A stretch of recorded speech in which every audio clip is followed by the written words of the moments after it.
ಅರವಿ ಸಿದ್ದೇಶ್ವರನ ಹೃದಯವನ್ನು ಸ್ಮರಿಸಿಕೊಂಡು ಇವತ್ತಿನ ದಿವಸ ಬರೀ ಬುದ್ಧಿ ಗದಗರಿಗೆ ನೀರಾವರಿ ಇಲಾಖೆಯಲ್ಲಿ ಬರ್ತಕ್ಕಂಥ ಎಲ್ಲ ಗ್ರಾಮಸ್ಥರು ಮತ್ತು ನಾವೆಲ್ಲರೂ ಕೂಡ ಇವತ್ತು ಸೇರಿ ಕಾರಣ ಅಂತಂದ್ರೆ ಬರೀ ಬುದ್ಧಿ ಗದಗರಿಗೆ ನೀರಾವರಿ ಯೋಜನೆ ಎಲ್ಲಿ ಬಂತು ಅನ್ನುವಂಥ ಒಂದು ಪ್ರಶ್ನೆ ನಮ್ಮೆಲ್ಲರ ಮುಂದೆ ಇರುವಂಥ ಒಂದು ಸಂದರ್ಭ.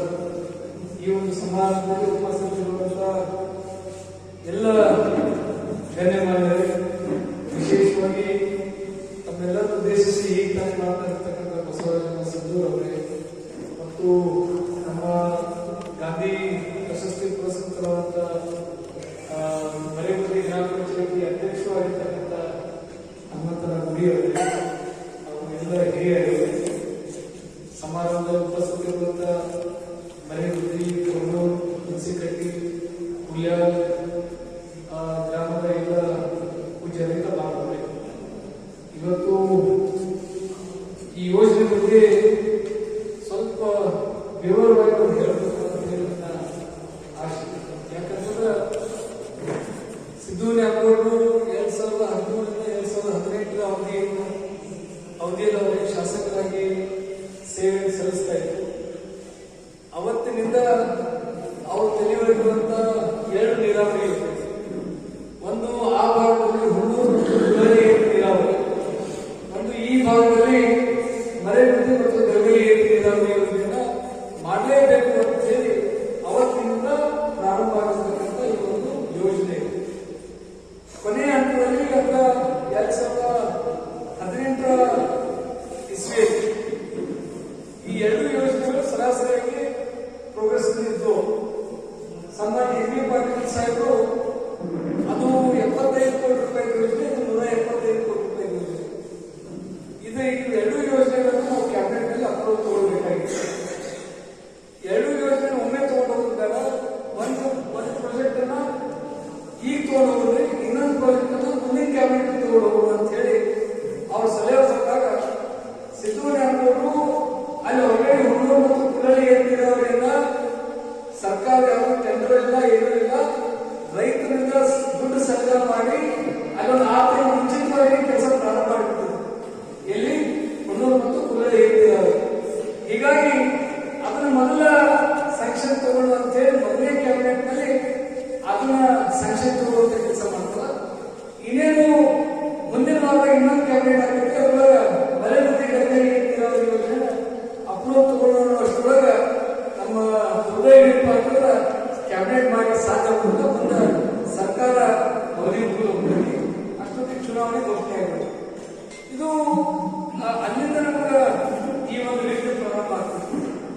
ಆದರೆ ಕೊನೆಯ ಬಜೆಟ್ ನಲ್ಲಿ ಸಿದ್ದರಾಮಯ್ಯ ಸಾಹೇಬರು ಕೊನೆಯ ಬಜೆಟ್ ನಲ್ಲಿ 2018 ಕೊನೆಯ ಬಜೆಟ್ ನಲ್ಲಿ ಮರೇಗುಡಿ ಗದಗಲಿ ನೀರಾವರಿಗೆ 175 ಕೋಟಿ ರೂಪಾಯಿ ನಮಗೆ ಬೇಕಾಗ್ತಿತ್ತು. ಆ 175 ಕೋಟಿ ಒಳಗೆ ಮೊದಲನೇ ಕಂತ ಅಂತ ಹೇಳಿ ಒಂದು 100 ಕೋಟಿ ರೂಪಾಯಿಯನ್ನು ಬಜೆಟ್ ನಲ್ಲಿ ಘೋಷಣೆ ಮಾಡುವಂತ ಕಾರ್ಯ ಅವತ್ತಿನ ಮುಖ್ಯಮಂತ್ರಿ ಆಗಿರ್ತಕ್ಕಂಥ ಸಿದ್ದರಾಮಯ್ಯ ಮಾಡಿದಂಥದ್ದನ್ನ ಇವತ್ತು ನಾವೆಲ್ಲರೂ ಕೂಡ ನೆನಪಿಸ್ಕೊಳ್ಬೇಕಾಗ್ತದೆ. ಮುಂದೆ 2018 ಚುನಾವಣೆ ಆಗ್ತೈತಿ. ತಮ್ಮೆಲ್ಲರ ಆಶೀರ್ವಾದದಿಂದ ತಂದೆಯವರು ಮತ್ತೆ ಬಂದು ಆಯ್ಕೆ ಆಗ್ತಾರೆ. ದುರ್ದೈವ ಆಯ್ಕೆಯಾದ 15 ದಿವಸದೊಳಗೆ ಅವರು ನಮ್ಮನ್ನ ಅಗಲಿ ಹೋಗ್ತಾರೆ. ಮುಂದೆ ನವೆಂಬರ್ ತಿಂಗಳೊಳಗೆ ಬೈ ಎಲೆಕ್ಷನ್ ಆಗ್ತೈತಿ.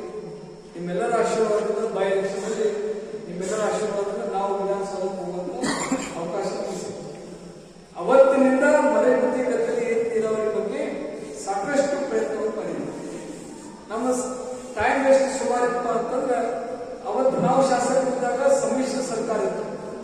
ಮಾನ್ಯ ಮುಖ್ಯಮಂತ್ರಿಗಳು ಕುಮಾರಸ್ವಾಮಿ ಅವರಿಗೂ ನೀರಾವರಿ ಸಚಿವರು ರಮೇಶ್ ಜಾರಕಿಹೊಳಿ ಅವರಿಗೆ, ಅದೇ ರಮೇಶ್ ನಮ್ಮ ಡಿ ಕೆ ಶಿವಕುಮಾರ್ ಅವರು ನೀರಾವರಿ ಸಚಿವರಿಗೆ. ಅವತ್ತಿನಿಂದ ನಾವು ಏನಂತೀವಿ, ಡಿ ಕೆ ಶಿವಕುಮಾರ್ ಅವರು ಇವತ್ತು ನೀವು ಯೋಜನೆ ಮಾಡಿಕೊಡ್ತೀವಿ, ನೀವು ಯಾಕೆ ಚಿಂತೆ ಮಾಡಾಕತ್ತೀವಿ ಅಂತ ಹೇಳಿ ನಮ್ಗೆ ಬಹಳಷ್ಟು ಆಶ್ವಾಸನೆ. ದುರ್ದೈವ ಏನಪ್ಪ ಅಂತ ನಮ್ಮ ಸರ್ಕಾರ ಉಳಿಲಿಲ್ಲ. ನಾವು ಶಾಸಕರಾಗಿ 6 ತಿಂಗಳೊಳಗೆ ನಮ್ಮ ಸಮ್ಮಿಶ್ರ ಸರ್ಕಾರ ಅಧಿಕಾರದಿಂದ ಕಳೆದಿರುತ್ತೆ. ತದನಂತರ ಭಾರತೀಯ ಜನತಾ ಪಕ್ಷದ ಸರ್ಕಾರ ಆಡಳಿತದಲ್ಲಿ ಬರ್ತದೆ. ಅಷ್ಟಾದ್ರೂ ಕೂಡ ನಾವೇನು ಸುಮ್ಮನಿರಲಿಲ್ಲ. ಭಾರತೀಯ ಜನತಾ ಪಕ್ಷದ ಆಡಳಿತ ಬಂದಾಗ ಮೊದಲು ನೀರಾವರಿ ಸಚಿವರಾಗಿದ್ದವರು ರಮೇಶ್ ಜಾರಕಿಹೊಳಿ.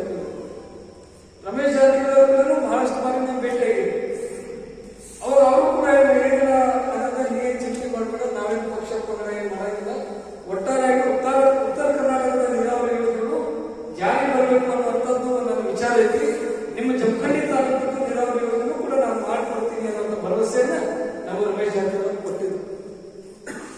ಇದೇನಪ್ಪ ಅವ್ರು ಮಾಡಿಕೊಡ್ತಾರ ಅನ್ನುವಷ್ಟೊಳಗ ದುರ್ದೈವ ರಮೇಶ್ ಜಾರಕಿಹೊಳಿ ಅವರು ನೀರಾವರಿ ಸಚಿವರಾಗಿ ಮುಂದೋಗ್ಲಿಕ್ಕೆ ಸಾಧ್ಯ ಆಗಿಲ್ಲ.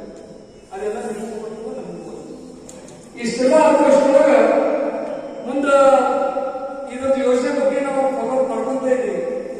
ಮೊದಲಿದು 2035 ಹೆಕ್ಟೇರ್ ನೀರಾವರಿ ಮಾಡತಕ್ಕಂಥ ಯೋಜನೆ, ಆಮೇಲೆ 175 ಕೋಟಿ ರೂಪಾಯಿ ಯೋಜನೆ ಆಗಿತ್ತು.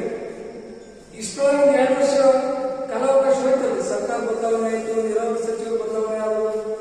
ಈ 2 ವರ್ಷ ಹೋಯ್ತು. ಇಷ್ಟೊಳಗೆ ನಮ್ಮ ಪ್ರಪೋಸಲ್ ಆರ್ಥಿಕ ಇಲಾಖೆ ಬರೋಷ್ಟೊಳಗೆ ಆರ್ಥಿಕ ಇಲಾಖೆ 2 ವರ್ಷ ಮುಂದೆ ಹೋಗ್ಬಿಟ್ಟಿದ್ರು. ಇದಕ್ಕೆ ಹೊಸದಾಗಿ ನೀವು ಎಸ್ಟಿಮೇಟ್ ಮಾಡಬೇಕಾಗ್ತದೆ. ಇದು 175 ಕೋಟಿ ಈ ಯೋಜನೆ ಮುಗಿಯಿಲ್ಲ, ಡಿಪಿಆರ್ ಹೊಸ ಮಾಡ್ರಿ ಅಂತ ಹೇಳಿ ಅವ್ರು ಸೂಚನೆ ಕೊಟ್ಟರು. ಅವ್ರು ಸೂಚನೆ ಕೊಟ್ಟಾಗ ಈ ಹೊಸ ಡಿಪಿಆರ್ ಮಾಡಿಸ್ಬೇಕಂತ ತಯಾರಿ ಚಾಲೂ ಆಗ್ತೈತಿ. ಹೊಸ ಡಿಪಿಆರ್ ಮಾಡುವಷ್ಟು ಏನಾಗ್ತೈತಪ್ಪ ಅಂತಂದ್ರೆ ಈ 2035 ಹೆಕ್ಟೇರ್ ಒಳಗ ಸುಮಾರು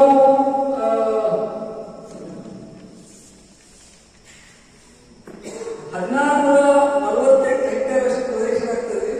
ವೆಂಕಟೇಶ್ವರ ಹೆಕ್ಟೇರ್ ಸೇರಿಸ್ಕೊಂಡಿರ್ತಾರೆ. ಅದಕ್ಕೆ ಟೆಕ್ನಿಕಲಿ ಅವರೆಲ್ಲ ಏನಾದ್ರು ನಿಮ್ಗೆ 2016 ಹೆಕ್ಟೇರ್ ಈಗಾಗಲೇ ವೆಂಕಟೇಶ್ವರ ಹೆಕ್ಟೇರ್ ನೀರಾವರಿ ಒಳಪಡ್ತೈತಿ.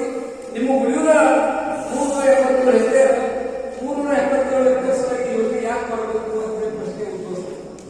ಅದಕ್ಕೆ ನಾವೇನ್ ಮಾಡಿಲ್ಲ, ಇದಕ್ಕೆ ನಾವು ಹೆಚ್ಚುವರಿ ಏರಿಯಾ ಯಾವ ನೀರಾವರಿ ಒಳಪಡ್ತಿಲ್ಲ ಅದನ್ನ ಸೇರಿಸ್ತೀವಿ.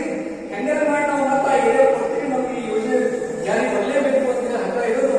ಮತ್ತೆ ಸ್ವಲ್ಪ ಹುಣಸಿ ಗಟ್ಟಿ ಯಾವ ಭಾಗಕ್ಕೆ ಸೇರಿಸಿ ಇದನ್ನ ಹೆಚ್ಚು ಕಮ್ಮಿ 1448 ಹೆಕ್ಟೇರ್ ಪ್ರದೇಶವನ್ನ ಐಡೆಂಟಿಫೈ ಮಾಡಿ ಕೊಡ್ತೀವಿ ನಾವು.